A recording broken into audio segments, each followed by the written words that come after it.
Bueno, ahora sí. Buenas tardes a todos, les damos la bienvenida a este seminario virtual. Lo denominamos la atención de la salud ante el nuevo paradigma, algunas herramientas aplicables. Antes de comenzar vamos a hacer un breve repaso por algunas cuestiones técnicas para que puedan aprovechar estas presentaciones. Recuerden entrar al audio para poder escuchar la presentación, mantener los micrófonos silenciados durante la presentación. Los participantes pueden elegir iniciar o apagar su video para que los demás puedan verlo en caso de tener conexión débil, y estará habilitado el chat para hacer comentarios o preguntas al final de las presentaciones. Ahora le damos paso al doctor Rubén Torres, presidente del SENAS, quien va a hacer la apertura de este seminario. Buenas tardes a todos. En primer lugar, agradecerles por responder a nuestra invitación en esta que va a ser en estos 3 días, que van a ser los días con que vamos a cerrar las actividades de capacitación y de comunicación de SENAS durante este año. Y para esta trascendente actividad que iniciamos hoy, me he permitido invitar al señor Norberto Larroca, que en los comienzos de SENAS, hace 15 años atrás, ha sido uno de los inspiradores justamente de esto que hoy es la realidad que todos tenemos y que es SENAS. Norberto, por favor.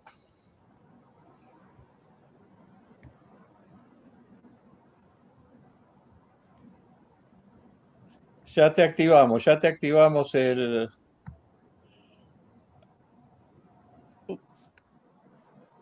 Por favor, habilite el micrófono, señor Larroca. Ahora sí estás habilitado para habilitar tu micrófono.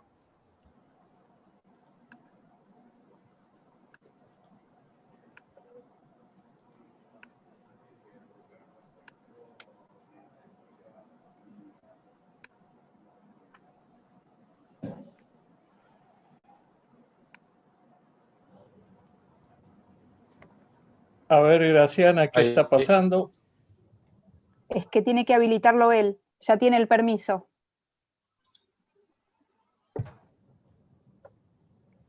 Puede llegar si está con una computadora, puede llegar con la barra espaciadora a habilitar el micrófono, manteniéndola apretada. Ahí lo... Ahí fue. Ahora sí, bueno, Norberto. Bueno, muchas gracias.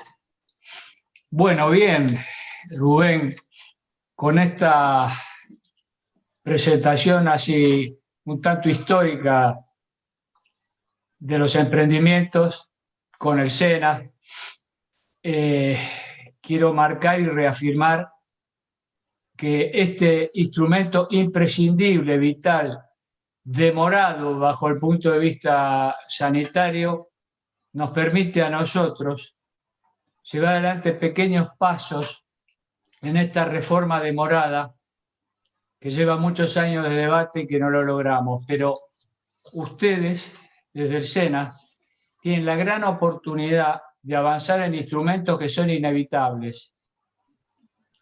Y por más que se demore la reforma bajo el punto de vista político, que siempre pasa igual, el accionar de los profesionales que llevan adelante programas que colaboran y ayudan en el mejoramiento de los servicios son los que van produciendo lentamente un mejoramiento de la atención y fundamentalmente con la acreditación, que es vital para garantizar la calidad de los servicios. Es un paso extraordinario.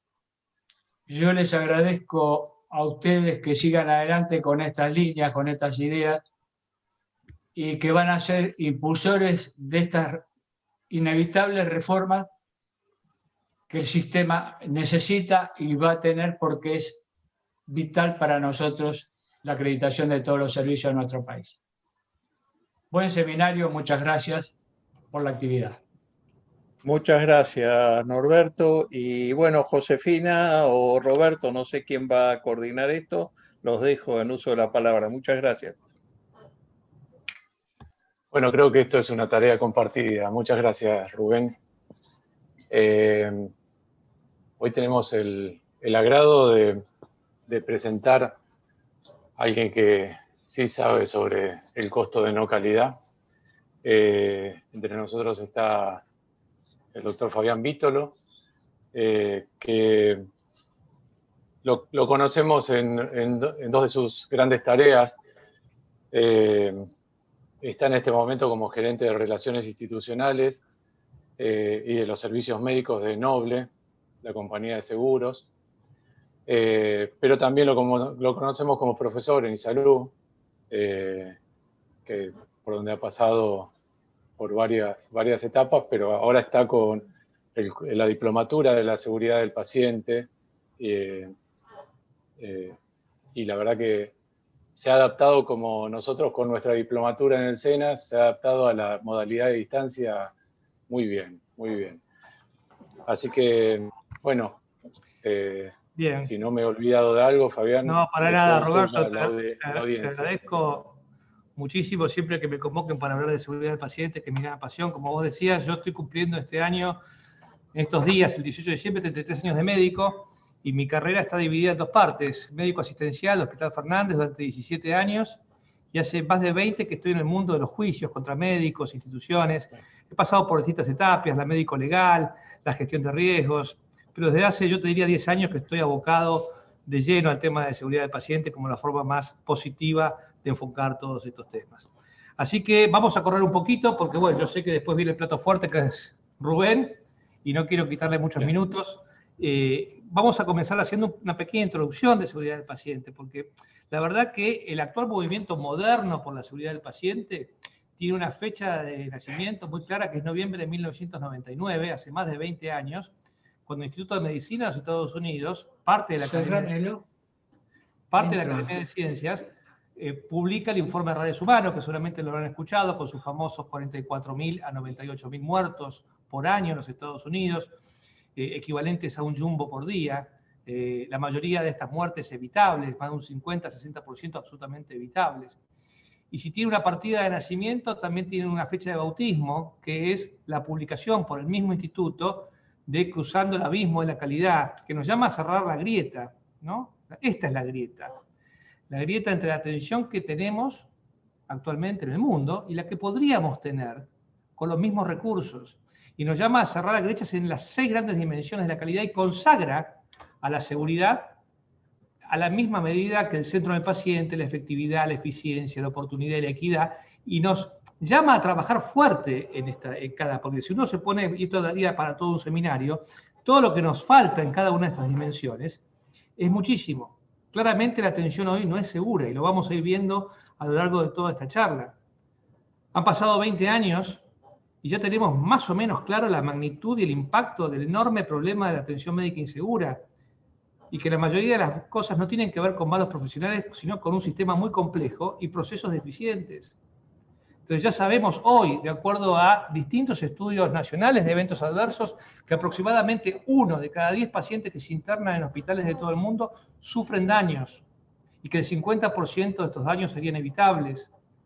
Ya sabemos el terrible problema de las infecciones asociadas al cuidado, de las escaras, de los errores de sitio. Yo que trabajo en una compañía de seguro, a mí no me la cuentan, porque tenemos más de 25 demandas por cirujanos que se equivocaron de lado al operar, o de pacientes.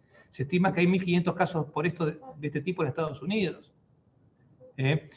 Y casi todo al principio estaba concentrado en el paciente hospitalizado. Sin embargo, hoy sabemos que el tema de errores diagnósticos es un tema enorme, que se lleva a los Estados Unidos entre 40.000 y 80.000 muertos por año.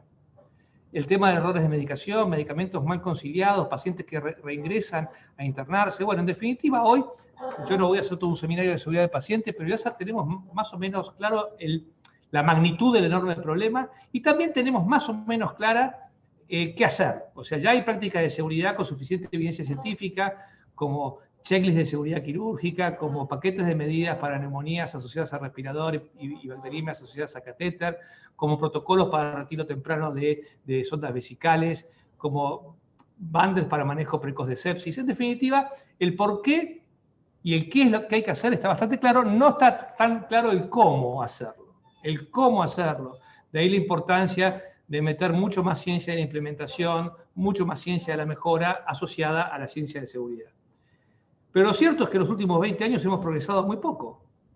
Y tal es así que la Organización Mundial de la Salud, en la Asamblea Mundial del año pasado, instruye al director general para que este tema entre en el radar en forma mucho más importante y no con las medidas aisladas que se están tomando en los últimos 20 años. De hecho, en la Asamblea del año pasado se comenzó con el proyecto La Década de la Seguridad del Paciente. Así como antes existió la década del cerebro, que hubo progresos, hoy estamos inmersos desde febrero del año pasado en lo que la Organización Mundial llamó la década de la seguridad del paciente. Lo que dice es, muchachos, si nosotros realmente queremos trabajar en los objetivos de desarrollo sustentable, si realmente queremos, mediante la cobertura universal de salud, incorporar a 1.000 millones de personas a la salud, no podemos hacerlo desentendiendo de la seguridad, porque acceso sin seguridad es ridículo, dar acceso a un lugar que te termina dañando, y nosotros hemos en la medicina normalizado como variaciones normales cosas que son absolutamente evitables. Y por eso es que tenemos que trabajar muy fuerte. Hay un plan de acción que puedo compartir de ustedes. De hecho, eso es un draft que tiene que ser aprobado finalmente en abril en la próxima Asamblea Mundial para que entre en vigor, y pide a gobiernos, a organizaciones interesadas, a las organizaciones de salud y a la OMS a trabajar muy fuerte en esto. Ahora, ¿qué pasa? ¿Se acuerdan? Veo gente que por ahí tiene sus años y se acuerda de Pugliese, el ministro Alfonsín, que ante una especie de golpe de mercado fue y habló con el corazón, y dice, le hablé con el corazón y me respondieron con el bolsillo. Y a veces pareciera que cuando hablamos de seguridad del paciente y de la magnitud del problema, habláramos con el corazón y nos respondieran con el bolsillo. Entonces yo creo, y de un tiempo a esta parte, que tenemos que empezar a hablar mucho más con el bolsillo, porque esto no solamente es una carga humana enorme de sufrimiento, de daños evitables, sino también que sobrecarga el sistema de salud de forma bestial. Y estamos en la época de la triple meta, según estableció Dan Berwick, profesor emérito del IHI, Instituto para la Mejora en Salud de Estados Unidos, uno de los calidólogos, si se quiere, más importantes del mundo, que ya en el año 2008 dice, tenemos que trabajar en estos ejes. Tenemos que trabajar mucho más sobre la salud de la población, mucho más coproducción, mucho más foco en atención primaria y en salud, y no tanto en la enfermedad aguda hospitalaria. Tenemos que mejorar claramente la experiencia de los pacientes, que es muy mala. Dentro de esa experiencia, por supuesto, está el resultado. Pero esto no lo podemos hacer si no logramos reducir el costo per cápita de la asistencia sanitaria, no mediante ajustes, sino eficientizando el sistema. Estados Unidos gasta, el costo per cápita de salud de Estados Unidos es de $10.000 per cápita por año. Con un 18, gasta el 18% de su PBI en salud, con malos indicadores, muy por debajo de Canadá o de otros países que tienen otros sistemas.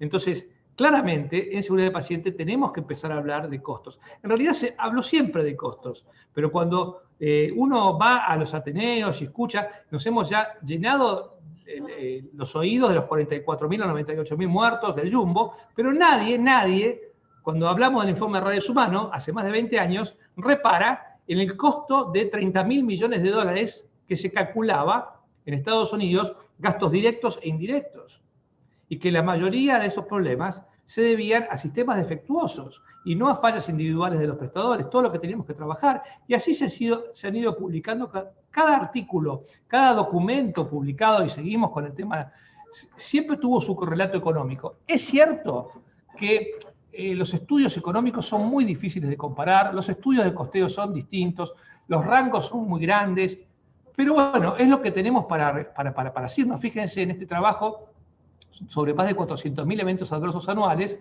un comité nada más que de errores de medicación calculaba $3.500 millones, y esto es un trabajo del 2010, hace 10 años.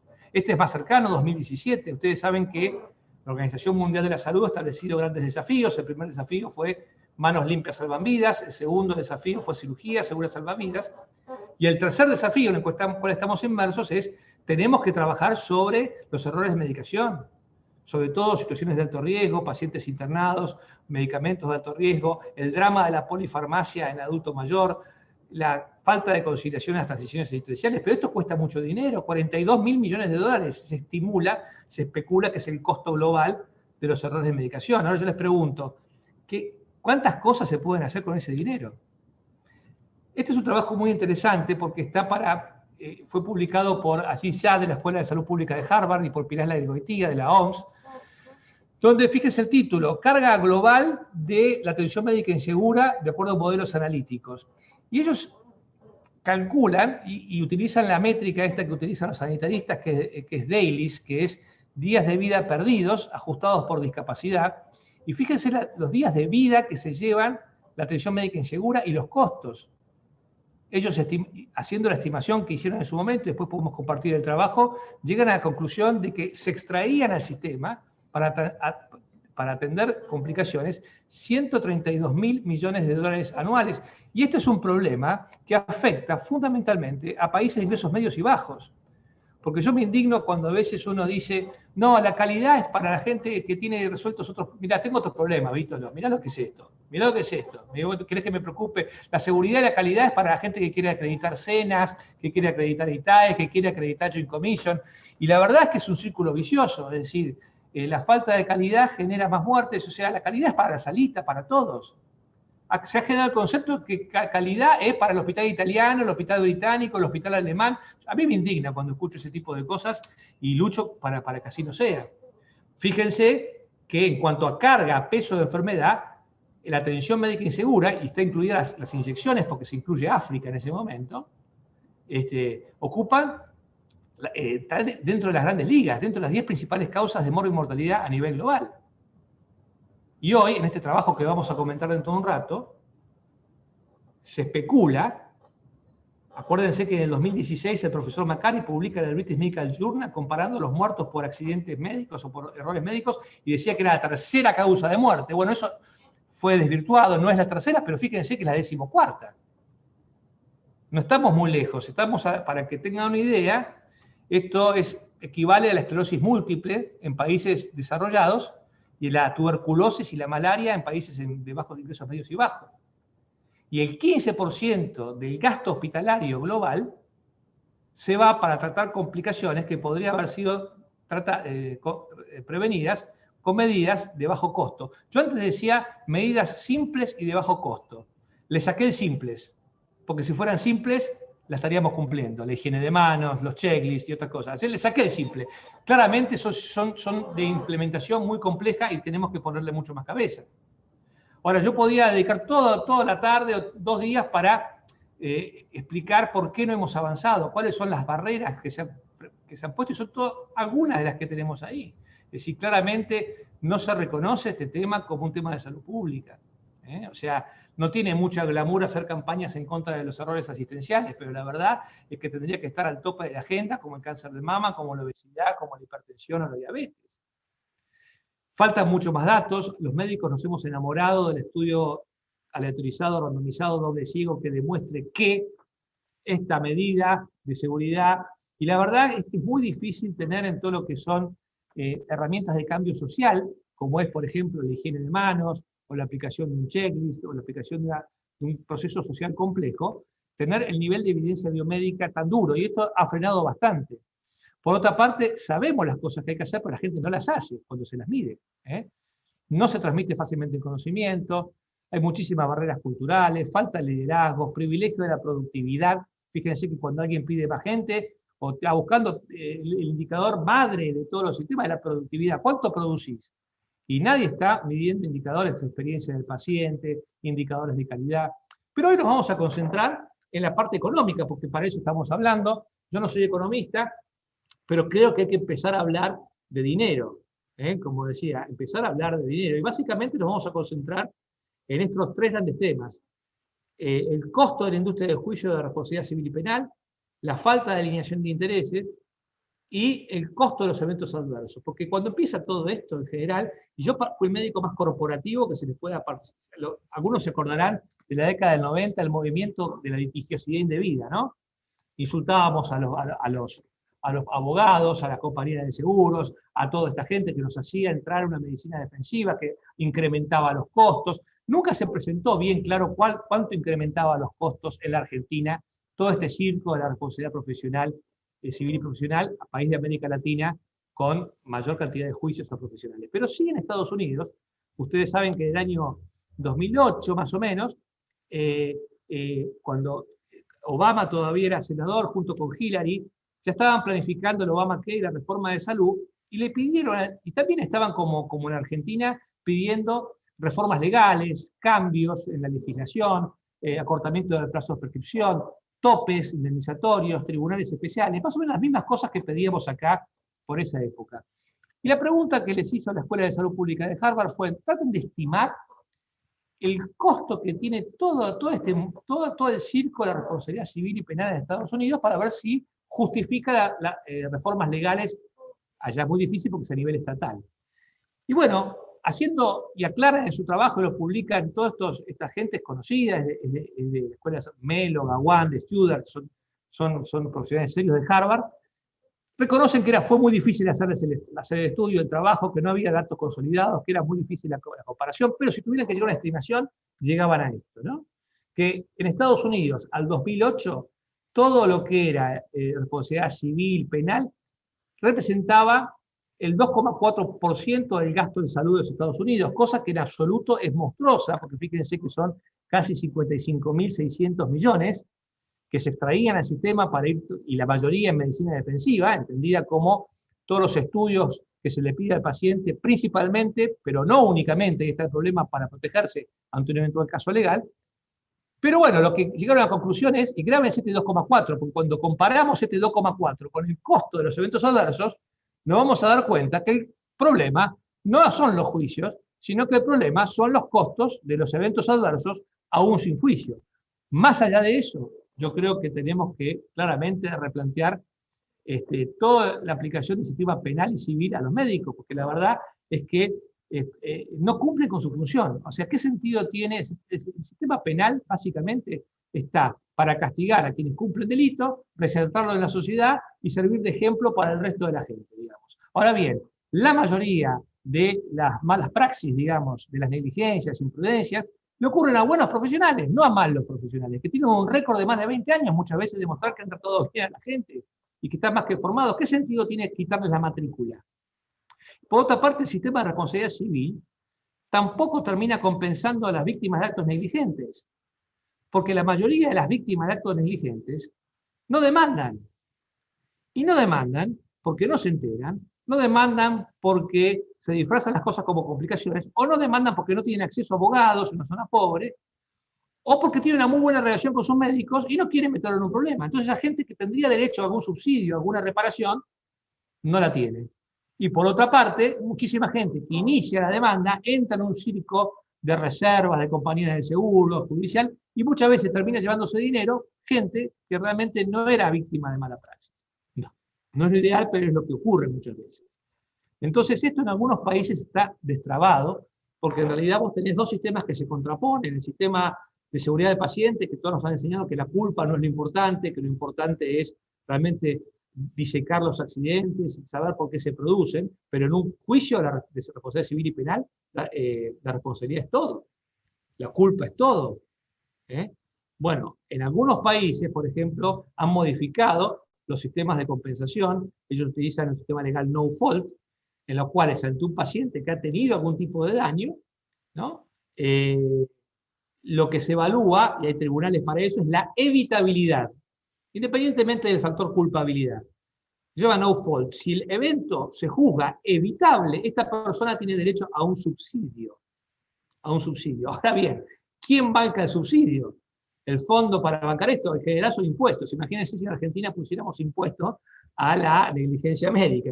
Creo que nos empiezan a acordar. En algunos países como Nueva Zelanda lo pagan con la matrícula, pero la verdad que hay cosas creativas como para hacer. Y por supuesto otros países tienen mucho más leyes que protegen la calidad, como Canadá, Estados Unidos, que podríamos sacar buenas cosas de ellos. En cuanto a la...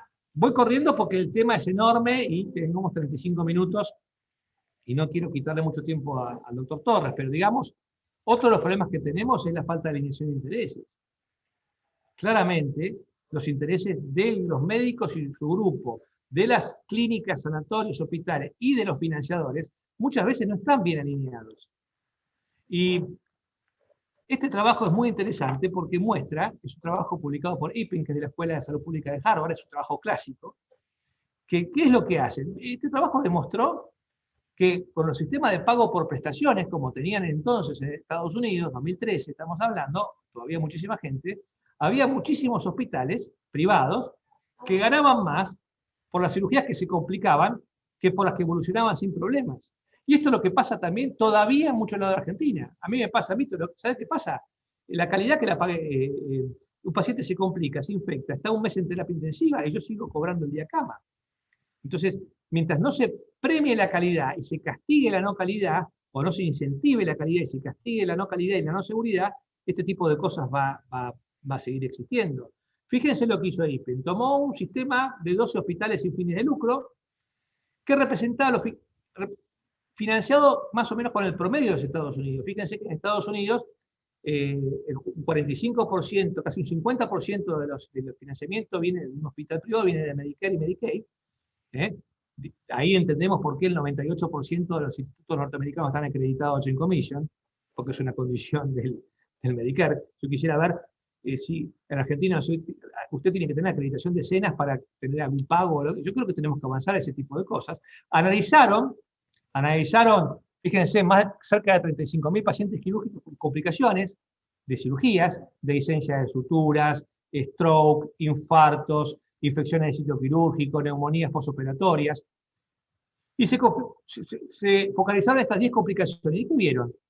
Claramente que los ingresos por los pacientes que se complicaban eran mucho mayores que cuando los pacientes andaban bien. Entonces, esta falta de alineación de intereses todavía se ve en algunos lugares de los países del mundo por el sistema de pago. Por eso es que hoy en Estados Unidos, y si bien está muy discutido esto, muy opinado el tema de incentivos financieros, cerca de un 40% de los planes de salud norteamericanos han iniciado de alguna forma de incentivos financieros para la calidad. Y esto está hiperdiscutido, es decir, y todo esto surge de un proyecto que llevó a cabo Medicare entre 2003 y 2009, que sirvió de base para futuras reformas regulatorias y legislativas. Ellos querían demostrar, ver si realmente los incentivos mejoraban las prácticas, mejoraban la calidad. Y tomaron también un gran proyecto en estos 6 años, más de 216 hospitales, 36 estados, y tomaron estas 6 áreas clínicas que ustedes ven ahí. Infartos, bypass, insuficiencia, neumonía, reemplazos articulares. Donde hay guías muy concretas, muy claras, con evidencia científica y que tienen nivel evidencia 1 y que todos aceptan. Entonces lo que hicieron fue medir el cumplimiento de estas medidas de seguridad y contra entrega del cumplimiento retenían parte de la facturación y lo daban en premio. ¿Qué vieron? Que después de 6 años, estos hospitales mejoraron realmente la calidad, se pusieron las pilas para trabajar, se auditaban estas prácticas, hubo muchas menos muertes y los hospitales en general aumentaron mucho de nivel, pasaron de estar en el quintilo inferior al quintilo superior. Y esto sirvió de base para reformas legales. Ustedes saben que hoy ellos en Estados Unidos han migrado del pay for performance, el pago por prestaciones, al pay for value, el valor. Entonces, han comenzado a partir del año 2013 y fuertemente a partir de los últimos años a tener lo que es premio, digamos, a pagos por valor. Y estos pagos por valor también están muy discutidos, porque fíjense que un porcentaje alto, se basan en las encuestas HCAHPS, en las encuestas de satisfacción, en las encuestas de experiencia. Esto es un tema enorme. Si nosotros vamos a juzgar la calidad en base exclusiva a un 30% en la experiencia del paciente. Tema para debatirlo, pero fíjense que hoy hay bases de premios. O sea, ellos retienen hasta un 2% de la facturación contra entrega de cumplimiento de procesos basados en la evidencia, de estándares y de encuestas. Y de acuerdo a eso establecen los premios. Esto por supuesto, tiene gente que está a favor y gente que está en contra. MGMA es la Asociación de Ejecutivos de Salud de los Estados Unidos, que agrupa a cerca de 22.000 profesionales ejecutivos y más de 20.000 organizaciones de salud. Y ellos han establecido por consenso algunos principios básicos para que estos programas funcionen. El primero es que el objetivo fundamental tiene que ser claramente la calidad y la seguridad y no la contención de costos. O sea, tiene que haber un foco claro en esto, que la participación debiera ser voluntaria, aplicar a estos premios, que los médicos tienen que participar en el diseño y también en la revisión de las encuestas estadísticas, porque uno de los problemas es que los muestreos en general son muy chicos, y deben recompensar a los médicos que participan en esto. Por supuesto que también tienen críticos. La principal crítica es, mira, las cosas hay que hacerlas bien porque hay que hacerlas bien, no incentivadas financieramente. Hay una cosa casi moral, ¿no? Es decir, no estaría bien incentivar para hacer las cosas que vos tendrías que hacerlo, uno lo puede llegar a entender. Hay dudas técnicas acerca del limitado poder de la estadística para establecer diferencias entre estas instituciones. Temor a que la gente se focalice mucho más en darte el dato y no realmente en mejorar la calidad. Pero bueno, en eso está el estado del debate, podemos debatirlo. Donde casi no hay discusión es en castigar. Castigar, ¿no? O sea, ustedes saben que desde el año 2008, Medicare y Medicaid tienen el programa de las HACs, Hospital Acquired Condition, condiciones adquiridas en el hospital. Ellos claramente no pagan, o sea, no le reconocen a la clínica, al hospital, gastos por complicaciones que son de alto costo, de alta frecuencia, o ambos, o que derivan en pagos secundarios cuando el diagnóstico se presenta como secundario al diagnóstico de ingreso, y que podrían haber sido razonablemente prevenidas. Ejemplo, entró para operarse de una hernia, una vesícula, y se va con una fractura de cadera. Bueno, se cayó durante la internación, digamos, ese tipo de cosas, o se infectó. Bueno, no tenemos tiempo para hacer el juego que hacemos siempre en la diplomatura, donde yo les preguntaría, si ustedes fueran financiadores, ¿qué cosas no le reconocerían a las clínicas? Y le dirían, bueno, probablemente las cosas estarían por acá. Hoy Medicare no le reconoce a las clínicas embolias aéreas, problemas transfusionales, úlceras por presión en estado 3 y 4, te las bancas vos, caídas y traumatismos, es decir, el paciente se fractura, tiene un hematoma subdural porque estaba anticoagulado, en toda la complicación a partir de eso, si vos no me demostrás que hiciste lo imposible para que esto no ocurriera, te vas a hacer cargo vos. Manifestaciones del pobre cultural de glucemia. Fíjense si en Argentina, PAMI, qué sé yo, las obras sociales, no reconocieran más infecciones asociadas a catéter. La gente se preocuparía un poquito más por el uso y abuso de sondas vesicales, ¿no? Que es un escándalo. O sea, 12 o 16% de pacientes internados se le coloca las sondas vesicales y en el 50% de los casos no estaría indicada. ¿Qué pasaría si no pagáramos más por las neumonías, por las infecciones asociadas a catéter? Hoy el mundo está hablando de 0 por 1010 pacientes. En Argentina todavía tenemos tasas de 5 o 6 por 1010 catéter y las mejores instituciones están en 1,5, etc. Después te llegan al 0. No vamos a pagar estas infecciones. Infecciones limpias, cirugías relativamente limpias. No te voy a pagar más un TEP. No te voy a pagar más un TEP y no te voy a pagar más, por supuesto, oblitos, que me faltó acá. Bueno, después vamos a ver cómo le fue a Medicare con este proyecto. Cuánto ahorró con esto. Y vamos a la última parte de la charla de esta maratón que estamos corriendo un poquito, que es, vimos la falta de alineación de intereses, vimos el tema de los costos de los juicios, y vamos a ver el costo realmente de los eventos adversos. La verdad que cuando uno se mete a estudiar, no hay muchísimo publicado. Hay muchos estudios nacionales, hay estudios canadienses, españoles, británicos, y casi todo lo que hacen tiene una metodología de estudio muy similar. Toman sus grandes estudios nacionales de eventos adversos. Argentina, por ejemplo, participó en el estudio IBEAS. Ustedes saben que en Argentina se calculó 1 de cada 10 pacientes en un corte determinado es dañado. Toman ese porcentaje, después lo pasan a días cama, cuánto cuesta el día cama, y de acuerdo a eso van haciendo un cálculo. Ejemplo, les traigo acá cómo trabajó Canadá, por ejemplo, el Instituto de Seguridad del Paciente. Ellos tenían una tasa de eventos adversos asociados a la internación cercanos al 7,5%.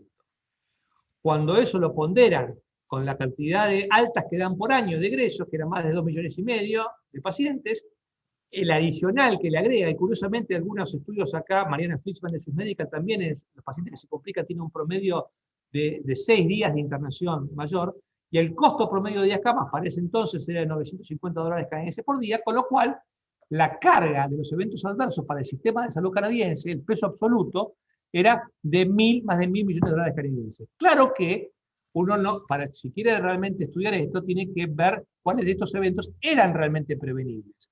y sobre el cálculo de que el 37% de estos eventos hubieran sido prevenidos, la carga económica se acerca casi a los 400 millones de dólares canadienses. Una torta de plata que se pierde y no se utiliza. España, a su vez, yo les voy a pasar el estudio de costos de la no seguridad publicado en el 2008 por el Ministerio de Sanidad y Consumo, donde hacen un estudio muy parecido, y fíjense la enorme cantidad de dinero. Esto es carga absoluta, es decir, 192 millones de euros por complicaciones evitables en el tema de complicaciones quirúrgicas, 800 millones de euros por complicaciones evitables en infecciones, y más de 91 millones de euros por año en errores de medicación, que son básicamente para ir alineando dónde tendríamos que estudiar, y si quisiéramos hacer estudios similares, casi todos vienen en infecciones, errores de medicación y errores quirúrgicos, digamos. Por ahí es donde están las líneas de investigación que tendríamos que hacer, y yo estoy estimulando que en Salud también hagan cosas así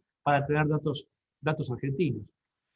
El trabajo, y vamos a ir terminando con esto, que se publica, más importante, es este que se publica en una reunión, en una cumbre ministerial de ministros de la OCDE en el 2017. Ustedes saben que se juntaron, la OCDE agrupa países desarrollados en general, y se presenta este trabajo que había sido trabajado en comisión durante todo el año anterior, donde participaron expertos en seguridad de pacientes de más de 40 países, y trabajaron, este trabajo tiene dos secciones, yo se los voy a pasar también, los tengo traducido gran parte. La primera es el costo del error. ¿Cuántos el costo de los eventos adversos evitables? Y el costo del error no les quedó otra que recurrir a revisiones sistemáticas de la literatura. No había otra forma, con lo que ellos dicen la dificultad para hacer cálculos comparativos. Y la segunda fueron estudios de costo-efectividad, que no les quedó otra que medir la opinión de los expertos, porque tampoco había mucho estudio de costo-efectividad en seguridad de pacientes. Lo que descubrieron es que realmente el daño a los pacientes es una enorme carga para la salud pública de todo el mundo, y que esta carga es mucho mayor para los países de ingresos medios y bajos. O sea, tienen muchísima más carga y tendrían muchísimo más para trabajar en esto, porque la realidad es que cuando uno compara la tasa de eventos adversos, el porcentaje, así es parecido, es del 10%, en países desarrollados, subdesarrollados y pobres. Pero lo que varía es la severidad de las consecuencias cuando te aparece el evento adverso.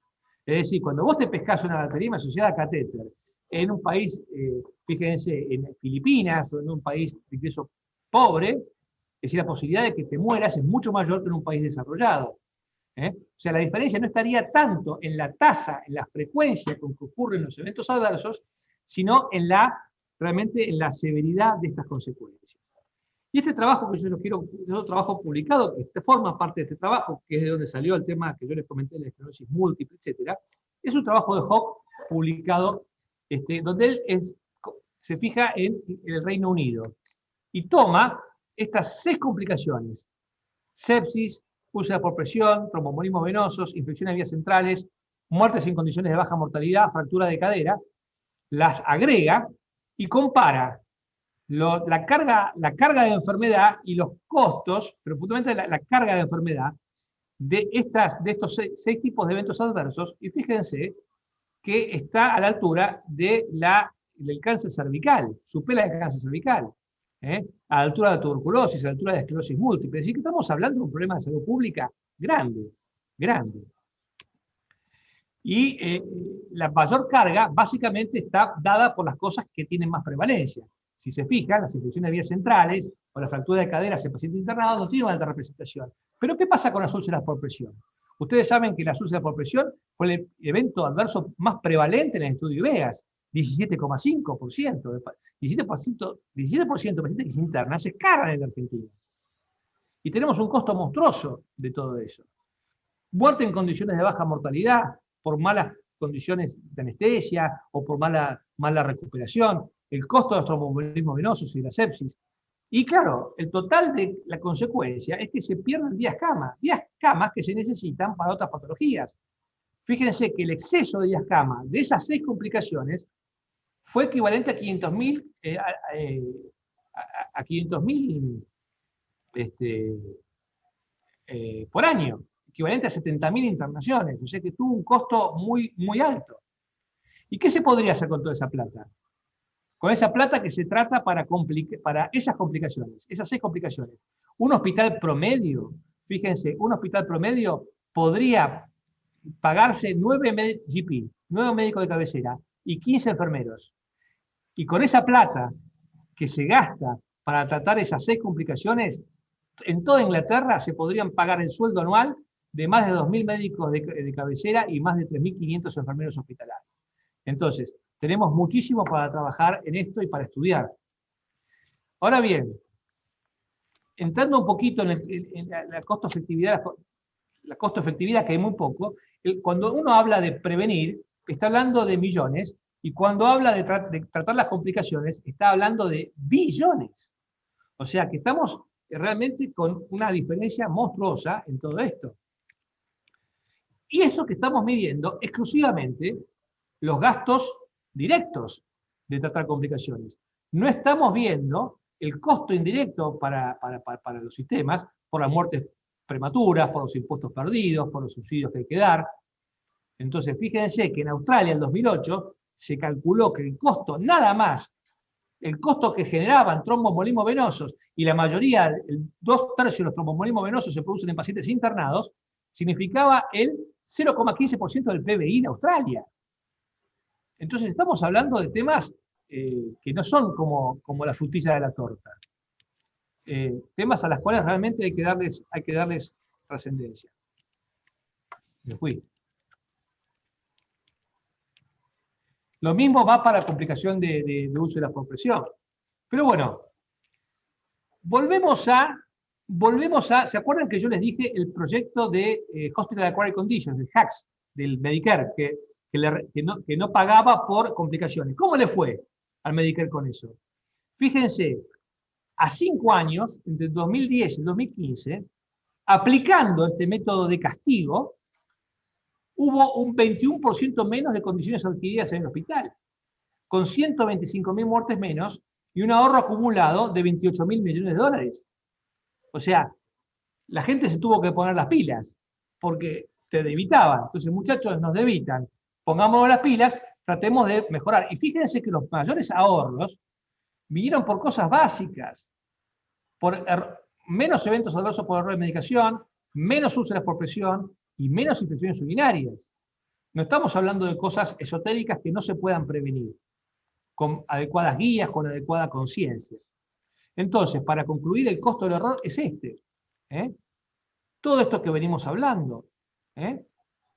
Y les dejo para el final, en la segunda parte de este trabajo, porque me siento presionado por el tiempo, lo que se habló es de tratar de ver distintas medidas. Y acá la gente opinaba cuál era más costo efectiva. Y claramente vos no podés guiarte exclusivamente por medidas micro, porque hasta ahora estamos hablando de medidas absolutamente micro de atención clínica, sino están muy acompañadas por medidas de nivel meso y medidas a nivel regulatorio. Fíjense la primera, acreditación. Es decir, no podemos tener aislado, vamos a trabajar sobre úlceras por presión sin concentrarnos en una gobernanza hospitalaria que estimule esto y un sistema regulatorio que estimule la acreditación, la calidad, la seguridad. ¿Qué es lo que hizo esta parte del trabajo? Le pidieron a este grupo de expertos y de ministros que trataran de tabular estas medidas, este es un listado que se pusieron, y las tabularan de 1 a 5 en lo que les parecía costo, 1 menor costo, 5 mayor costo, 1 menor efectividad, 5 mayor efectividad. Y no les quedó otra que opinar. Y atravesaron un cuadrante, y claramente las medidas con mejor calificación según su impacto promedio son medidas de atención clínica. Ahí es donde uno tendría que poner rápidamente el foco clínico, digamos, en el día a día. Pero cuando le pidieron que hicieran combos, por otra parte, todas estas medidas no te las puede discutir nadie, porque están absolutamente basadas en la evidencia y nadie te podría discutir que lo que hay que hacer es esto. Ahora bien, cuando le dicen medidas más costo efectivas, ya con otras, hacemos un combo de 7 medidas, donde me incorpores un poquito de cada una, nivel macro, meso y micro, ahí ya vemos la importancia que tiene, y acá estamos con cenas, fíjense, todos radican en la importancia de la acreditación y la certificación, como una vía central para avanzar en calidad y seguridad. O sea, no tiene ningún sentido estar yo trabajando para proveer caras y no estar poniendo el mismo énfasis para que la gente acredite. Es decir, sería trabajar en una sola esfera. Dice que el mismo grupo de expertos dice que no se animaba a opinar para países en vías de desarrollo, porque no tenía mucha experiencia, pero sugirieron estas medidas. Yo me apuro porque todo esto yo me comprometo a enviar material de lectura suficiente como para que avance. En concreto, si queremos avanzar en seguridad, tenemos que empezar a hablar de las bases, ¿no? De medidas a nivel macro, sustentadas por gobernanza, y dejar de pensar en la seguridad del paciente por proyectos. No podemos seguir pensando en las metas internacionales. O sea, tenemos que tener una visión mucho más global, pensando en seguridad sistémica, tratando de abordar todos estos aspectos que tenemos acá en el cuadro. Bueno, fui corriendo porque estoy repasado. Rubén, te pido disculpas. Me quedo hasta el final. Corriendo mal, porque esta charla dura 1 hora y media. Sí. Pero no quería sacar nada, ¿viste? La verdad es que créanme que si corrí, van a tener, los que quieran, yo les voy a mandar a los organizadores abundante material para que lo lean en detalle y tengan la bibliografía, sobre todo, para poder profundizar y ver si entre todos podemos hacer algo interesante. Yo creo que hay cosas para hacer en Argentina, sin duda. Bárbaro, muchas gracias, Fabián. Bien consciente de que corriste. Diste toda la diplomatura en media hora. Corrí, no me gusta tanto, pero bueno, lo digo. Bueno, muy agradecido porque además sos muy claro en los conceptos. Bueno, vamos a dejar paso a la disertación de Rubén, a menos que quieras que hagamos algunas preguntas ahora. Yo me quedo hasta el final, no quiero quitar, prefiero que todas al final vemos, vayan poniéndolas en el chat. Bárbaro. Muy bien. Bueno, entonces vamos a dar paso al doctor Rubén Torres, que bueno, hoy se largó a hablar, no lo presentó nadie. Doc, es nuestro presidente del SENAS, pero en su trayectoria ha sido cirujano infantil, ha pasado por esa lindísima especialidad, es magíster en sistema de salud, ha sido superintendente de salud de la Nación, actualmente el rector de la Universidad de Salud, tiene un máster en sociología también. ¿Qué más decir, Doc? ¿Me olvido de algo? No, de nada más. Con que digas que te parece que es una buena persona es lo más destacable. Y no, eso es realmente lo en los currículos no figura.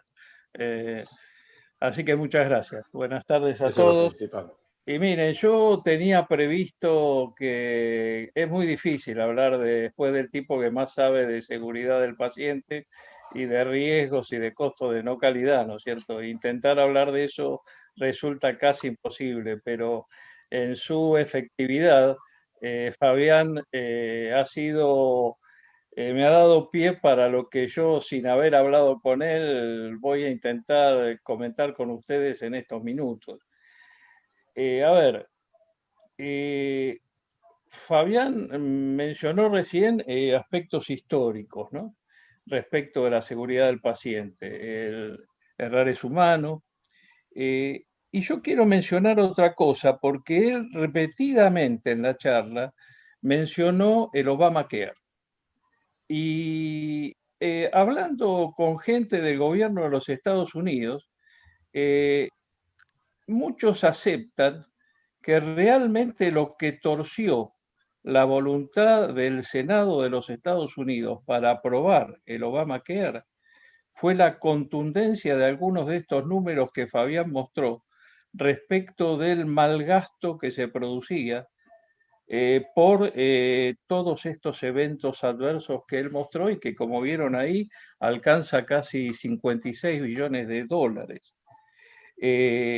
Todos estiman que esto fue una de las cosas que impulsó que políticamente se pudiera tomar la medida de avanzar en un Obamacare que, por razones de las características culturales del pueblo norteamericano, el hecho de que no existe la idea de la solidaridad respecto a los bienes públicos, sino más bien de una cultura mucho más individualista, había una fuertísima oposición a este tema.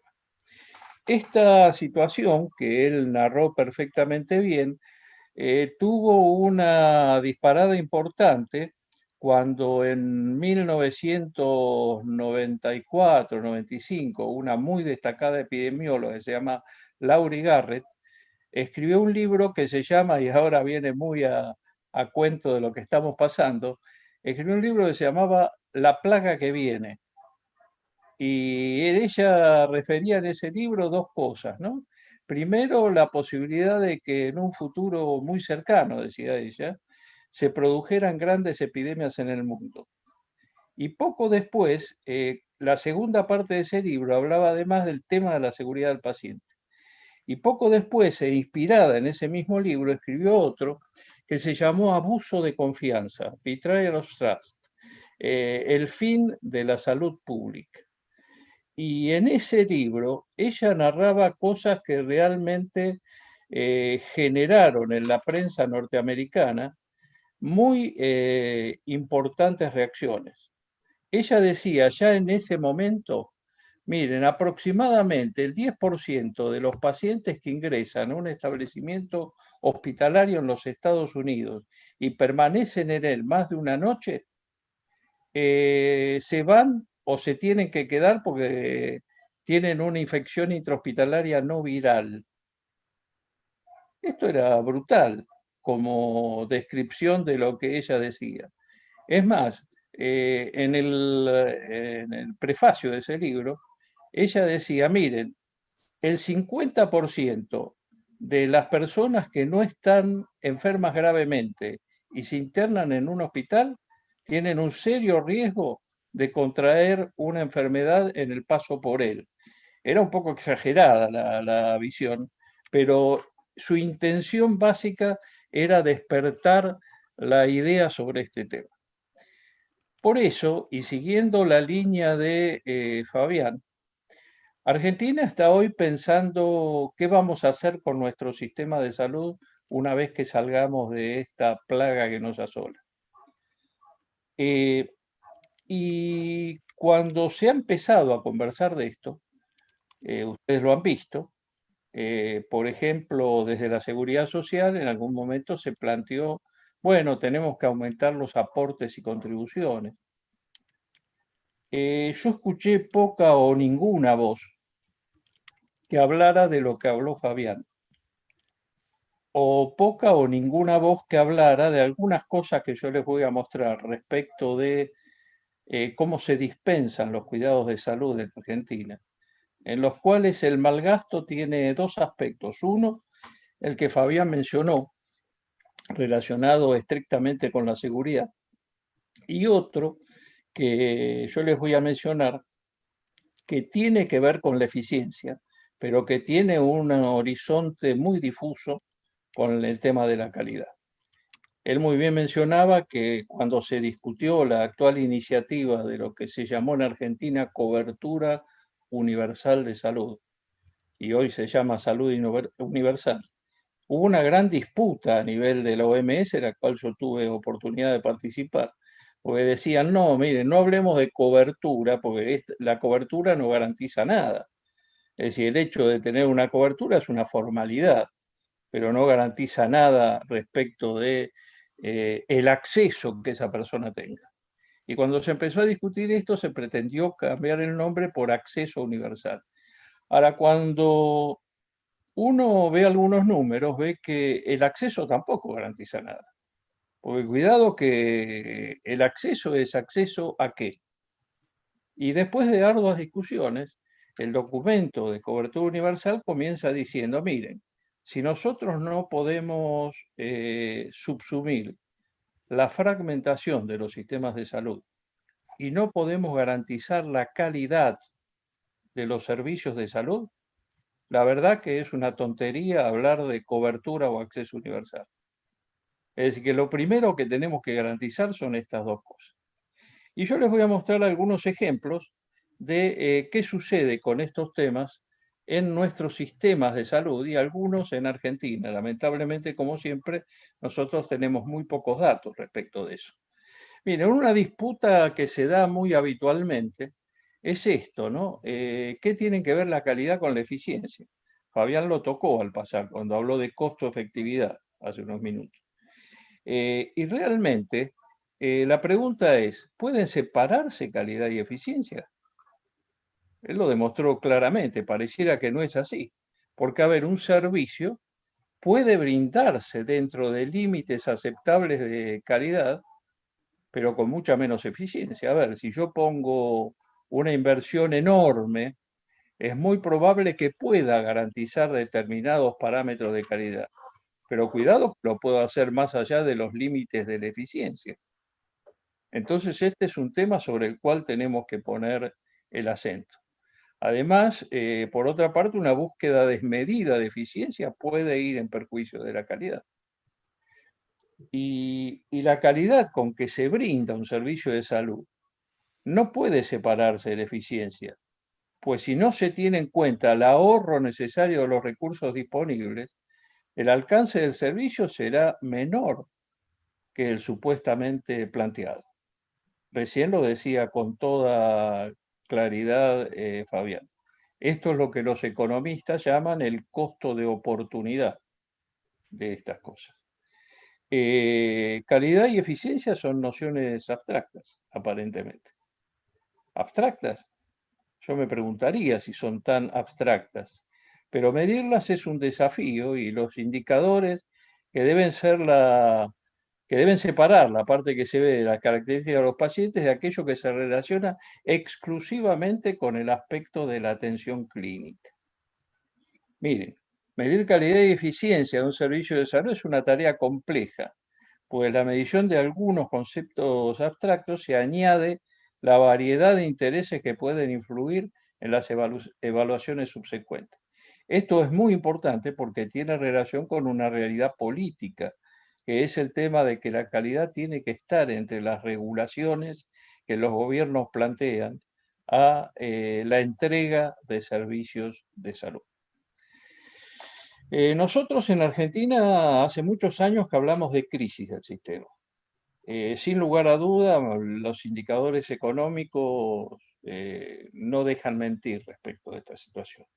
De cualquier forma, resulta muy difícil hablar de crisis cuando hace más de 17 o 18 años que tenemos al sistema en una situación de emergencia sanitaria. Y cuando tenemos una crisis, hay que enfrentar las causas de esa crisis. Una de las causas de esa crisis podría ser la falta de inversión, por ejemplo, que es muy clara a nivel del sector público. Otra causa de esa crisis podría ser claramente un PMO realizado acríticamente y que no tiene relación con las fuentes de financiamiento. Pero cuidado que adentro del sistema, como muy bien decía Fabián, tenemos mucho trabajo para realizar en términos de malgasto de recursos que el sistema podría invertir en otras prestaciones. Miren, el malgasto en salud son recursos destinados a servicios y procesos que son dañinos o no entregan beneficios, a costos que se podrían evitar al sustituir por alternativas más baratas con beneficios idénticos o mayores. Algunos malgastos no se producen de manera inorgánica y por casualidad. Vamos a ver ejemplos en unos minutos. O son realizados o al menos respaldados por instituciones o procesos defectuosos que se han vuelto dependientes o ineficaces en diferentes niveles del sistema de salud. Y dicha estructura a veces produce más de estos procesos y perpetuará instituciones desequilibradas. Mire, acá tenemos un ejemplo. Este es un cuadro que hace pocos días la Organización de Cooperación y Desarrollo Económico sacó sobre el tema del mal gasto en salud. Y miren, dice, el mal gasto ocurre en tres situaciones, ¿no? Cuando los pacientes no reciben atención adecuada, cuando se puede obtener los beneficios con menos recursos, la eficiencia, y cuando se desvían innecesariamente los recursos de la atención del paciente. Miren, hay algunos ejemplos, ¿no? Miren, uno de ellos tiene que ver con esto que ustedes ven acá, la complejidad administrativa, el mal gasto administrativo. Hay mediciones de la OCDE que dicen que la complejidad administrativa podría llegar a alcanzar esa pérdida de miles de millones de dólares. Acá no estamos hablando ni siquiera de la calidad de atención clínica del paciente, ¿eh? Estamos hablando de un proceso que por sus niveles de burocracia y demás genera dificultades para el acceso de esos pacientes a la atención médica. Miren, el otro tema es lo que se llama la duplicación innecesaria de exámenes y servicios. El exceso de tratamiento se supone que implica un gasto de 192 billones de dólares en los países de la OCDE. Cuidado que acá hay una cosa muy interesante para aprender, ¿eh? Cuidado que muchas veces ese exceso de tratamiento no está solo relacionado con, con incentivos ocultos al profesional, sino que tiene que ver con una mala organización del sistema. Por ejemplo, el hecho de no tener una historia clínica única, electrónica, que pueda ser accedido por todos los puntos de atención de un paciente, más en un país federal y enorme como es el nuestro, puede generar este exceso de tratamiento. El señor tiene un dolor en la rodilla, aquí en Buenos Aires le hacen una resonancia magnética nuclear, le solucionan el problema y 15 días después viaja a Salta y vuelve a tener dolor en esa rodilla y el médico al que concurre le pide una nueva resonancia magnética nuclear. Entonces, cuidado que esto es un problema también que tiene que ver con la, digamos, con la infraestructura de telesalud que el país tenga. El otro aspecto, yo no me voy a referir a los eventos adversos evitables porque Fabián lo hizo con muchísima claridad. La otra cosa de la cual se habla es lo que se llama fraude, abuso y corrupción. Miren la cantidad de dinero que se estima en la OCDE que se gasta en esto. Cuidado cuando estamos hablando de fraude, abuso y corrupción, ¿de qué estamos hablando? ¿De qué habla la OCDE? Porque no quiero ser políticamente incorrecto en Argentina. Se está hablando de cobro de aranceles que no están previstos en los contratos, lo que acá genéricamente llamamos plus, por ejemplo. Se está hablando de niveles de corrupción en los niveles de compra de insumos o de compra de servicios. Otro aspecto tiene que ver con esto, ¿no? Insumos con sobreprecio. Es decir, por ejemplo, el hecho de usar genéricos versus medicamentos de marca o insumos innecesariamente caros. Por ejemplo, utilizar médicos en vez de enfermeras en algunas condiciones que podrían ser reemplazados de este nivel de capacitación y de profesional. Fíjense, hay errores de estas características al establecer precios que asumen esa cantidad de dinero, insumen esa cantidad de dinero. Miren, después, fallas de suministro de la atención. Atención que es de bajo valor, ineficaz o inapropiada, o insumos que son descartados, medicamentos no utilizados. Hay estudios que dicen que pacientes crónicos en países de medianos y bajos ingresos como son los nuestros, en un 46% de los casos abandonan el tratamiento y no toman la medicación pasados los primeros 60 días después de la consulta con el médico. Es decir, que si el sistema no tiene un estricto control de la continuidad de la atención, acá se produce una pérdida que, como ustedes ven, impacta muy fuertemente en la economía del sistema. Errores en la coordinación. ¿De qué estoy hablando cuando hablo de errores en la coordinación? 26.000 millones. Estamos hablando de cuando, sucede con mucha frecuencia en nuestro país. El señor llega con tos a una sala de atención primaria que ni siquiera puede hacer una radiografía y entonces le dice, bueno, pero ahora tiene que ir a hacerse la radiografía al hospital. Y entonces el señor, además de no recibir la atención que corresponde en ese primer nivel de atención, tiene que gastar en su traslado y además volver a esperar en el hospital. Miren, yo les decía de la relación entre calidad y eficiencia.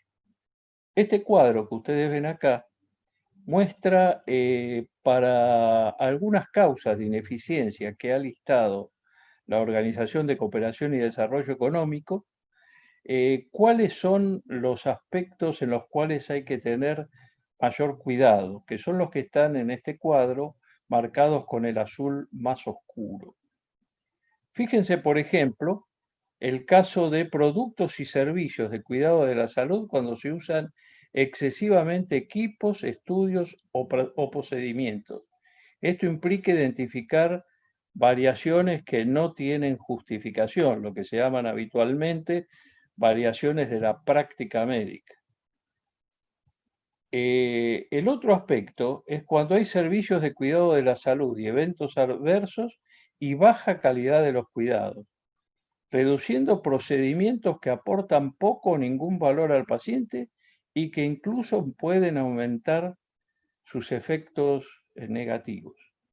Y vamos a dar un ejemplo acá que me voy a permitir utilizar un trabajo que veo que en la sala está uno de los autores, que es el doctor Carlos Tomás, un trabajo que él me permitió ver, un magnífico trabajo hecho en Mendoza, en Argentina. Miren, todos ustedes saben que la cesárea es una intervención quirúrgica que tiene una indicación, pero esa indicación tiene una indicación precisa, ¿verdad? Para prevenir o tratar complicaciones maternas o perinatales potencialmente dañinas. Y la evidencia indica que una tasa de cesáreas por encima del 15% no está asociada con reducciones en la mortalidad materna, neonatal o infantil. En Argentina, la tasa de cesáreas incrementó casi 7 puntos entre el 2010 y la actualidad, con marcadas diferencias en las provincias. Diferencias que implicarían que la cesárea no está sustentada solamente en su necesidad y su indicación, sino que está sujeta a otros factores. El magnífico trabajo que Carlos encabezó. Bueno, antes de ir a eso, miren, esto es lo que pasa en América Latina. Fíjense ustedes, acá tienen el promedio de América Latina de cesáreas.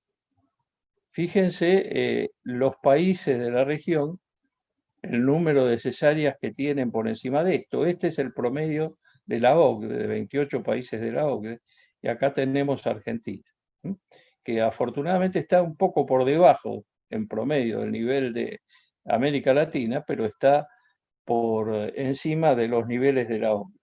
Miren, más de la mitad de los recién nacidos en la América Latina son concebidos por cesárea.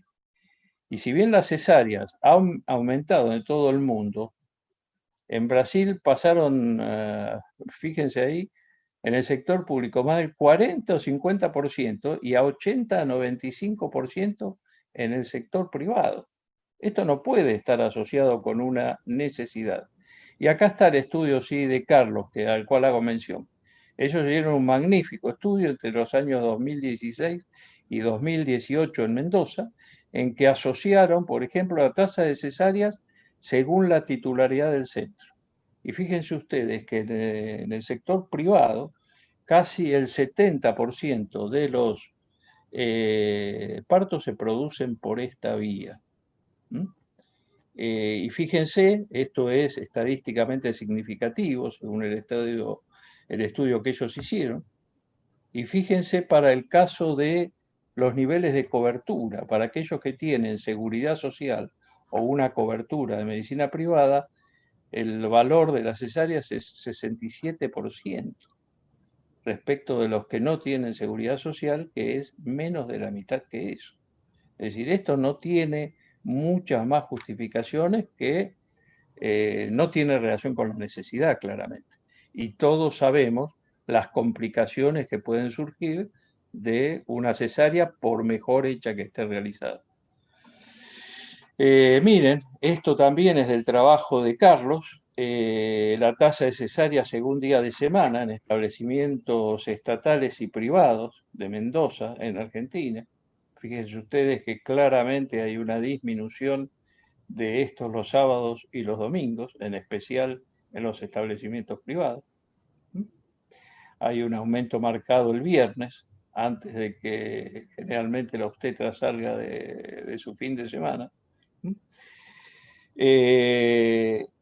Miren, otras causas de ineficiencia tienen que ver con, por ejemplo, el tema de los medicamentos. El tema de promover uso racional de medicamentos a través de incentivos para recetar y consumir antibióticos solo cuando sea necesario. Recién yo les hablaba de Laurie Garrett, que mencionaba a ella la plaga que viene. Nosotros ya sabemos la plaga que viene, ¿eh? Está previsto que para el 2050, si seguimos utilizando antibióticos tal cual como los utilizamos actualmente, el 50% de la morbimortalidad va a estar referida a la resistencia bacteriana. Y esto requiere algún tipo de acción. Fíjense ustedes, este es el consumo total de antibióticos en lo que se llama dosis diarias definidas por cada 1000 habitantes por día. Fíjense el promedio de Europa, fíjense el promedio de 5 países de América Latina, pero fíjense los valores de Brasil, por ejemplo, de Bolivia, de Paraguay, que están muy por encima de eso, y no hay datos de Argentina, si no se los mostraría. Y esto tiene que ver con la dispensación farmacéutica liberal que existe de antibióticos en la República Argentina.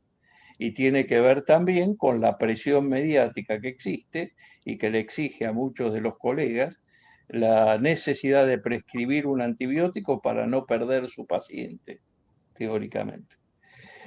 Fíjense, la proporción media de infecciones causadas por bacterias resistentes a tratamiento antimicrobiano en 8 combinaciones de antibióticos y bacterias. Acá sí hay datos de Argentina. Fíjense, el cuadrado blanco es del año 2005 y el cuadrado azul es 2015 y el triángulo negro es el 2030. Es decir, fíjense ustedes cómo esto comienza a ser un peligro, y ustedes ya han escuchado seguramente, en estos días salió una noticia incluso en algunos periódicos de Argentina, respecto a que aparecieron ya en Brasil 3 casos mortales de infecciones por bacterias resistentes a todo tipo de antibióticos. Otro aspecto importante tiene que ver con el tema de uso de productos de mala calidad o falsificados. Para esto hay que desarrollar mecanismos de priorización a través de la evaluación de tecnologías sanitarias para la toma de decisiones. Y fíjense ustedes qué pasa en nuestra región, ¿no? Nosotros desde hace años venimos peleando por la creación de una agencia nacional de evaluación de tecnología sanitaria. Pero este cuadro que ustedes ven acá le muestra para 3 tipos de procedimientos: los médicos, los farmacéuticos y los dispositivos médicos implantables, cuánto se usa en toda América Latina la evaluación de tecnología. Y fíjense que el renglón del medio se utiliza solo en algunas circunstancias para tomar decisiones de cobertura, es el que generalmente está poblado por mayor número de países. Es decir, que si bien el tema está instalado en la región y la Organización Panamericana de la Salud llamó la atención sobre este tema, no es usada sistemáticamente la evaluación de tecnologías todavía para tomar decisiones de cobertura en forma sistemática. Otro aspecto es el tema de servicios de cuidado de la salud, admisiones hospitalarias que no tienen razón de realizarse por déficit en la atención primaria muchas veces, y tiempos de estado inapropiados. Entonces ahí hay que intentar reconfigurar los servicios, reduciendo los ingresos por afecciones que pueden tratarse de manera más eficiente en modo ambulatorio, y asegurar que los pacientes puedan ser dados de alta de la manera más rápida y segura.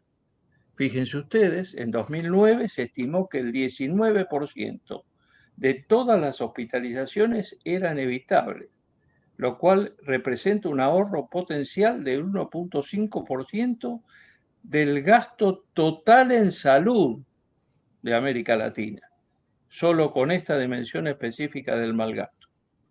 Estimaciones de 6 países de América Latina sugieren que entre 8.1 y 10 millones de hospitalizaciones en 2012 fueron prevenibles, y esto representa el 2.5% del gasto total en salud para el año 2009 en la región.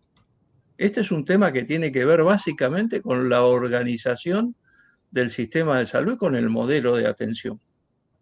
Fíjense ustedes, el tema de la tasa de cancelaciones quirúrgicas por cirugías programadas. Esto es un trabajo muy interesante de Colombia, que tiene una suerte de GPS, una suerte de atlas, que permite medir algunas variaciones.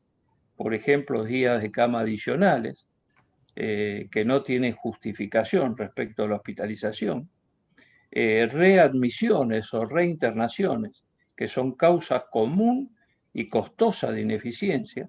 Fíjense lo que le cuesta al Medicare esto, ¿no? Una readmisión dentro de los 30 días, un costo mayor a 26 billones de dólares por año. Estamos hablando de montones de dinero que, como muy bien decía Fabián, podríamos utilizar con mejores fines. Miren, por último, el tema de medicamentos, la baja utilización de genéricos y los precios elevados de los medicamentos. Esto implica incentivar el uso de genéricos a través de mecanismos distintos de financiamiento. Fíjense ustedes, acá tienen la cuota de volumen de genéricos en el mercado farmacéutico minorista en algunos países de América Latina en abril del 2019. Lo que está en azul es la cuota de genéricos. Cuidado que lo que está en gris son genéricos similares, es decir, no son genéricos estrictamente, sino que son similares de marca. Fíjense que es mucho más importante el impacto de genéricos en los países de la Organización de Cooperación y Desarrollo Económico, es casi el doble que la que tiene en América Latina. Estamos hablando de genéricos estrictos, donde en América Latina es 29% en el mercado farmacéutico. El 45% restante son similares de marca, un tema importante en Argentina. Pero cuando uno esto lo transforma en diferencias de precios, acá fíjense que el hecho de la presencia de similares de marca, no de genéricos, disminuye profundamente el ahorro posible si tuviéramos realmente genéricos definidos tal cual como lo hace la ciencia farmacéutica. Por último, el tema de la estructura fragmentada que les decía de nuestros sistemas de salud. Y miren, no es para que lo lean, es simplemente, hay 5 o 6 páginas en este trabajo de la OCDE que habla de algunas de las deficiencias que pudieran corregir. Incluso ponen ejemplos muy brutales de esto, ¿no? Deficiencia en la dirección y gestión de los recursos. Primero porque se planifica o se diseña mal la canasta de beneficios, lo que es nuestro programa médico obligatorio, por ejemplo. Deficiencias en la gestión de los recursos humanos. Ahí da varios ejemplos de Chile, pero nosotros tenemos montones para hablar de este tema. Información sanitaria y desarrollo de las tecnologías de la información. Duplicación de funciones y costos de financiamiento de la salud. La falta de mancomunación de fondos, un problema serio en Argentina. Nosotros tenemos, además de la fragmentación, una brutal segmentación del sistema. Es decir, el tema de las compras no unificadas.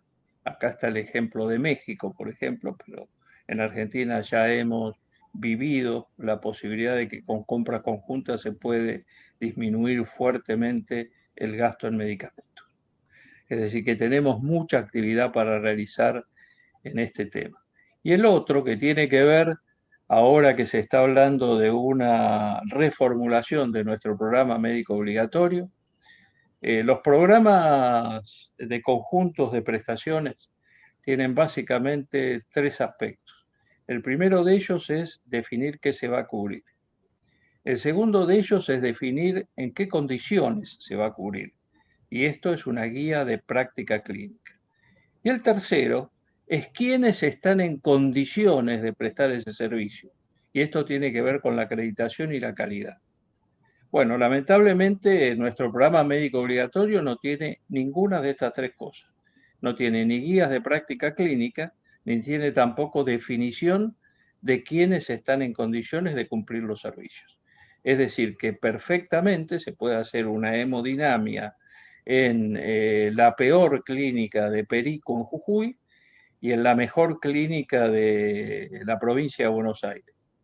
A las dos le van a pagar lo mismo, pero seguramente los resultados en el paciente van a ser muy diferentes, como ustedes pueden ver en esta diapositiva.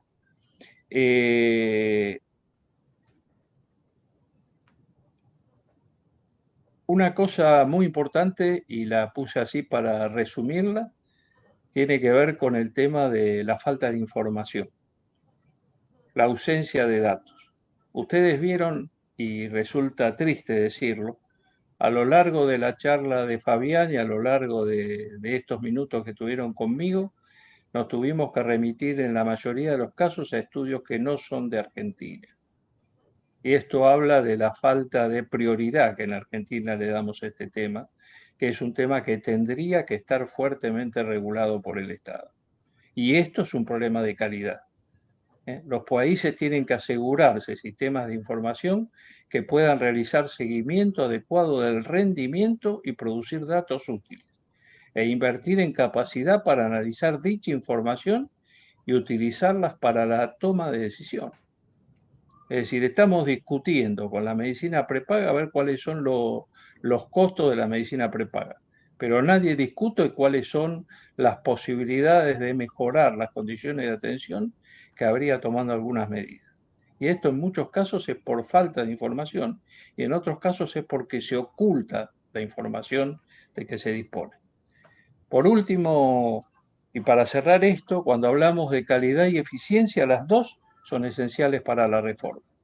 Y como muy bien decía Fabián, esto requiere un nivel político amplio, es decir, requiere una política por parte del Estado y requiere una regulación por parte del Estado. Tiene que tener también un nivel de negociación. Esto evidentemente va a ser un camino por etapas. Afortunadamente pareciera ser que el Gobierno Nacional está decidido a través de su Secretaría de Calidad de avanzar en este tema. Pero el tercer punto, y en el cual evidentemente Fabián ha hecho un aporte enorme durante toda su vida y todos los que trabajamos en SENA y en calidad intentamos hacer, está a nivel gerencial y del gerenciamiento de los hospitales y de las clínicas a lo largo y a lo ancho de nuestro país. Y no, me olvidé de algo, me olvidé además de los niveles de atención primaria, que también requieren de los mismos niveles de calidad que se les requiere a las instituciones de mayor complejidad. Y lo dejo ahí y escucho con mucho gusto las preguntas que tengan para hacerlo. Muchas gracias, Rubén. Bueno, abrimos el chat para las preguntas.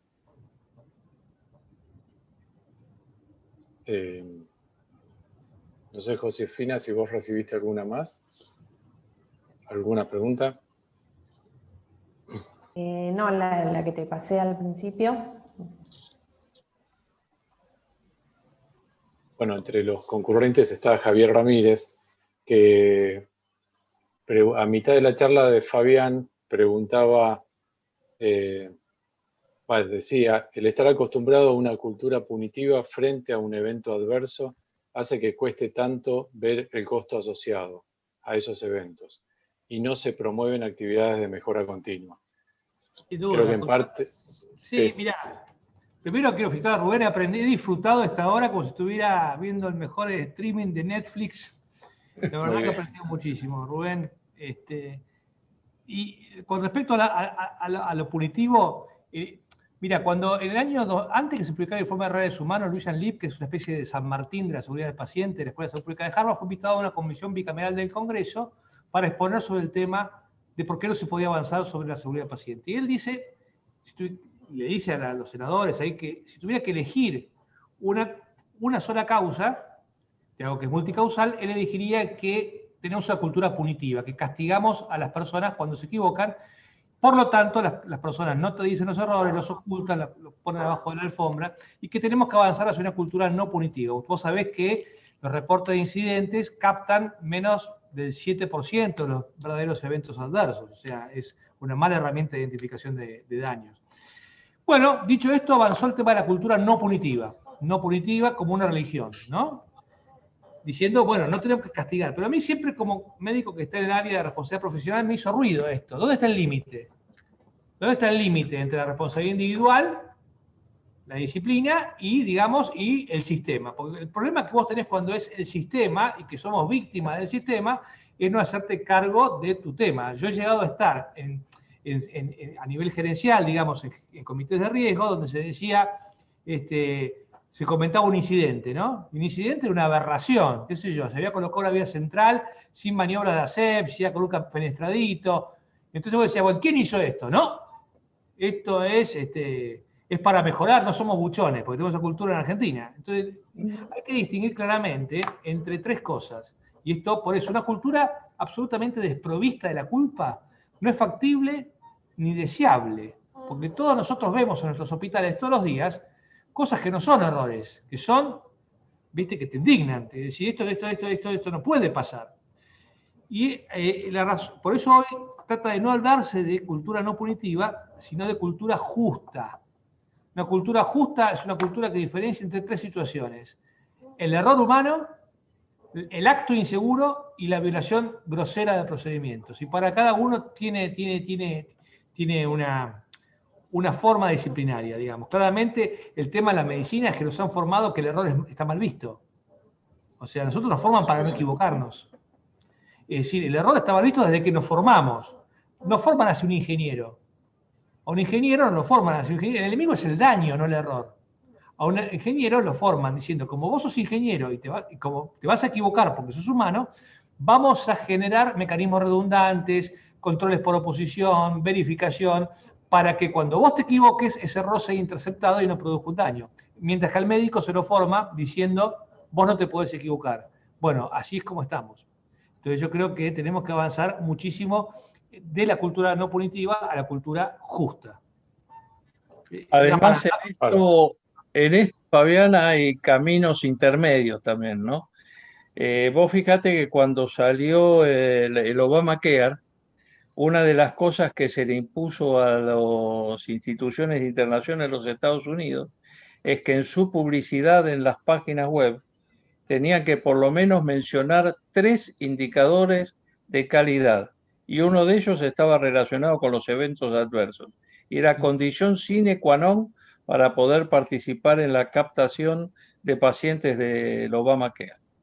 Es decir, que podría haber regulaciones que, sin llegar a ser punitivas, evidentemente estimulan el trabajo en calidad. Vos sabés, Rubén, que la transparencia es una herramienta muy subutilizada en seguridad del paciente. Porque la transparencia, algunos la han descrito como, se define como el flujo libre, escuchate esto, flujo libre y restricto de información sometido al escrutinio de terceras partes.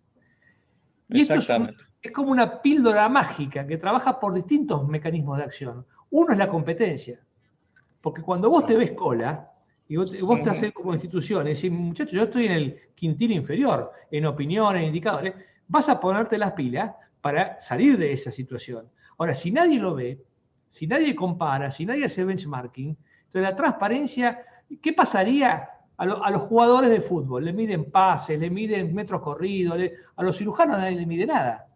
¿Qué pasaría? Te estoy hablando si en un servicio pusiéramos, muchachos, acá están los indicadores de cirujano por cirujano. Te van a discutir las variables, pero la verdad, vos tenés tantas internacionales y este tiene tantas. ¿Por qué no vas a este y aprendés? ¿Qué sé yo? Te lo estoy poniendo por el ridículo, pero creo que hay muchísimo para trabajar, pero son todos cambios, y por eso está bueno el título de estas jornadas, son cambios de paradigma enormes.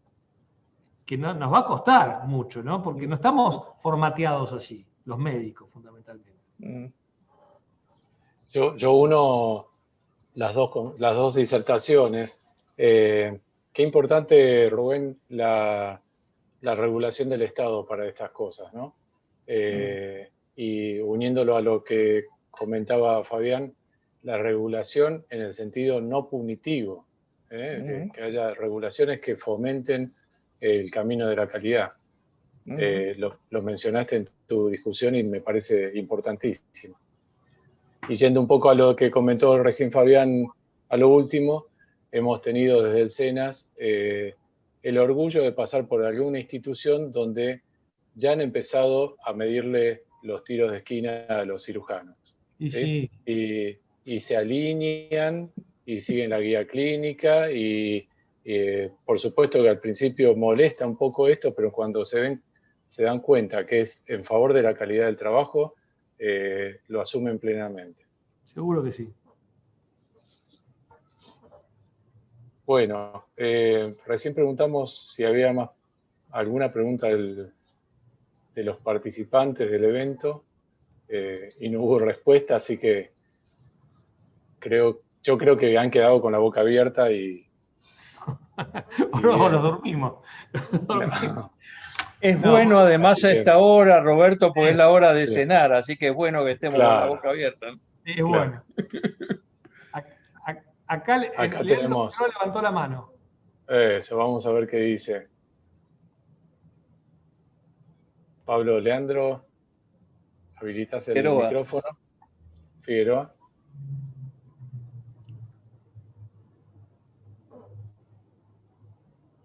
¿Puedes habilitar tu micrófono? Hola. Ahí está. Ahí está, hola, perfecto. Hola. ¿Qué tal? Buenas noches.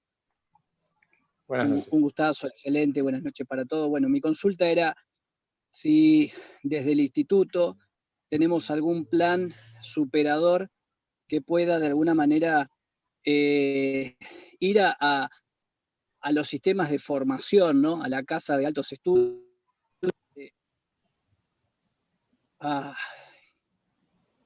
Te escuchamos, te escuchamos. Te escuchamos bien.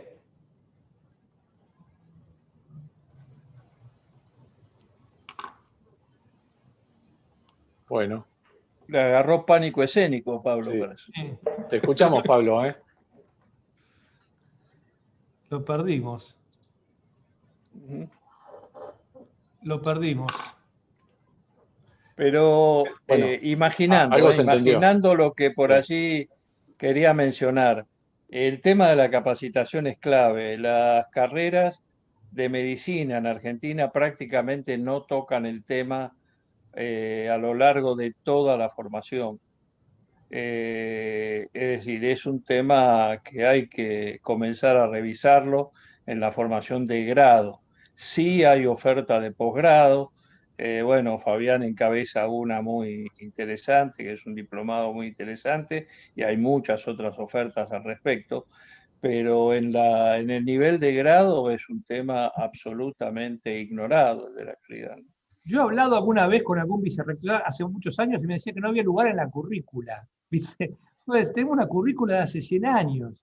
Entonces digo... Está bien, pero a ver, Fabián, pensemos, ¿sigue siendo necesario estudiar física hoy en la carrera de medicina? Y no hay lugar para el tema de calidad, o no hay lugar para la economía de la salud. Gestión, comunicación. Gestión, exactamente. Los médicos no aprendemos a comunicarnos efectivamente, como decir las cosas básicas. O sea, yo creo que hay una serie de competencias que el médico moderno necesita de gestión, de promoción de la salud, de colaboración, de comunicación, que no se enseñan en la facultad. Entonces salen muy mal equipados como para poder desarrollarse y quedarse. Yo creo que son competencias que hay que entrenar. La comunicación se entrena. Por supuesto. Entonces eso no lo tiene, pero bueno. Para poder pasar, aprovecho para pasar un avisito, Roberto. Bueno. El año próximo en Cenas vamos a estar haciendo una serie de actividades de capacitación para nuestras clínicas ya acreditadas y para aquellas que inicien también procesos de trabajo de calidad. Josefina, que es nuestra responsable del tema capacitación, ya tiene un programa que en pocos días ustedes van a poder ver en la web respecto de este tema. Y vamos a generar incluso muy probablemente un sistema de abono, una suerte de abono o de socios o asociados que quieran participar de este tipo de actividad independientemente de las actividades de acreditación que el SENASS brinda como eje central de su trabajo. Bien. Bueno, Josefina, ¿algún comentario? Vamos a hablar de mañana. Bueno, mañana continuamos. Como saben, el seminario es de 3 días. Mañana los temas están relacionados con la telemedicina y bueno, también todo el avance y todo el crecimiento de alguna manera obligado que tuvo que tener en este último año, ¿no? Que la realidad nos llevó a esto, así que vamos a estar con 2 grandes referentes que nos van a hablar sobre el tema, el doctor Marcelo D'Agostino y el doctor Gabriel Barbagallo. Así que los esperamos a todos mañana a esta hora, que va a estar tan interesante como hoy seguramente. Bien, les agradecemos a todos haber concurrido y los esperamos mañana a las 19 horas entonces. Gracias a todos. Gracias, Fabián. No, a vos, Bueno, Rubén. gracias, Fabián. Saludos a todos.